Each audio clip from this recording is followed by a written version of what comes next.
नमस्कार, मेरा नाम डॉक्टर सुवर्चला है। जीवा फर्टिलिटी सेंटर्स में साइंटिफिक डायरेक्टर हूँ। टेस्टोस्टेरोन एक एंड्रोजन हार्मोन है, इसे मेल हार्मोन कहा जाता है, लेकिन महिलाओं में भी एक छोटी मात्रा में होता है। इसका बहुत महत्वपूर्ण रोल है।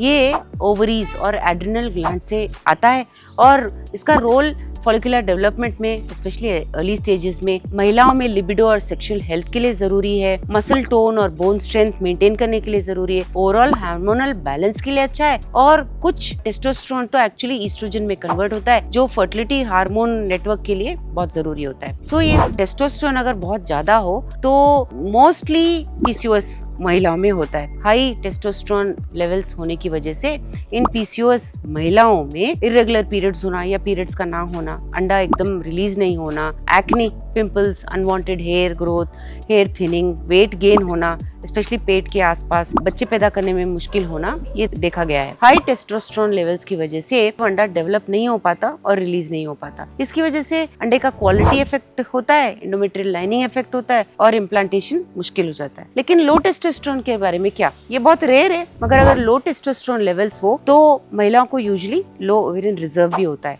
प्रीमेच्योर मेनोपॉज हो सकता है या क्रॉनिक इलनेस हो सकता है। इसकी वजह से लो लिबिडो होना, यानी सेक्स में इंटरेस्ट ना रहना, रेड्यूस्ड एनर्जी, कम एनर्जी रहना और फॉलिकुलर डेवलपमेंट नहीं हो पाना। लेकिन फर्टिलिटी केयर में ज्यादा टेस्टोस्टेरोन लेवल्स बहुत कॉमन होते हैं। सो कैसे मैनेज करना चाहिए? पहले तो ब्लड टेस्ट कराइए, टोटल और फ्री टेस्टोस्टेरोन लेवल्स मेजर कीजिए, डीएचए और दूसरे एंड्रोजेंस भी मेजर कीजिए, LH, FSH, AMH, insulin levels को भी देखिए, पीसीओएस है तो उसे देखिए, और ट्रीटमेंट में लाइफस्टाइल चेंजेस को लाइए। वेट लॉस की वजह से टेस्टोस्टेरोन लेवल्स कम हो सकते हैं। मेटफॉर्मिन लेने से भी इंसुलिन रेसिस्टेंस ठीक हो सकता है पीसीओएस महिलाओं में। ओवुलेशन इंडक्शन करा सकते हैं आप लेट्रोजोल या गोनाडोट्रोपिन से, और कुछ केसेस में एंटी एंड्रोजेंस भी दिए जाते हैं, लेकिन ये फर्टिलिटी ट्रीटमेंट में कॉमन नहीं होते। सो टेस्टोस्टेरोन महिलाओं में होना जरूरी है, बट बैलेंस होना चाहिए। ज्यादा होने से ओवुलेशन नहीं होता और बहुत कम होने से स्लो डेवलपमेंट होता है। इसलिए आपको अगर फर्टिलिटी में दिक्कत हो रहा है तो आपके टेस्टोस्टेरोन लेवल्स चेक कराइए,